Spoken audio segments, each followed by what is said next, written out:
ಈ ಡಿಜಿಟಲ್ ಯುಗದಲ್ಲಿ ಯಾವುದೇ ಪ್ರಶ್ನೆಗೆ ಉತ್ತರ ಸಿಗದೇ ಇದ್ದಾಗ ನಾವು ಅದನ್ನು ಗೂಗಲ್ನಲ್ಲಿ ಹುಡುಕುವುದು ಕಾಮನ್. ಆದರೆ ಕೆಲವು ಸಾಮಾನ್ಯ ವಿಷಯಗಳನ್ನು ಮಾತ್ರವಲ್ಲದೆ ಗೂಗಲ್ನಲ್ಲಿ ಕೆಲವರು ಅಪಾಯಕಾರಿ ವಿಷಯಗಳನ್ನು ಸಹ ಹುಡುಕುತ್ತಾರೆ.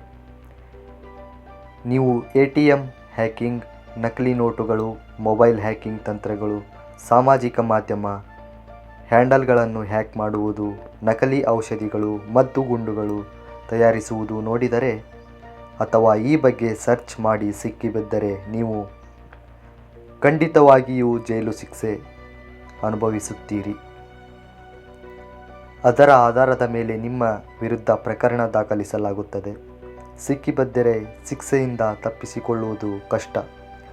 ಶಸ್ತ್ರಾಸ್ತ್ರಗಳು ಮತ್ತು ಮದ್ದುಗುಂಡುಗಳನ್ನು ಹುಡುಕುವುದು ಸಹ ನಿಷೇಧಿಸಲಾಗಿದೆ. ಇದರೊಂದಿಗೆ ನೀವು ನಿರಂತರವಾಗಿ ಅಶ್ಲೀಲ ಮತ್ತು ಅಸಭ್ಯ ವಿಷಯಗಳನ್ನು ಹುಡುಕಿದರೆ ನೀವು ಗಂಭೀರ ತೊಂದರೆಗೆ ಸಿಲುಕಬಹುದು. ಯಾವುದೇ ವಿಷಯವನ್ನು ಸರ್ಚ್ ಮಾಡುವ ಮುಂಚೆ ಎಚ್ಚರವಿರಲಿ. ನಮಸ್ಕಾರ.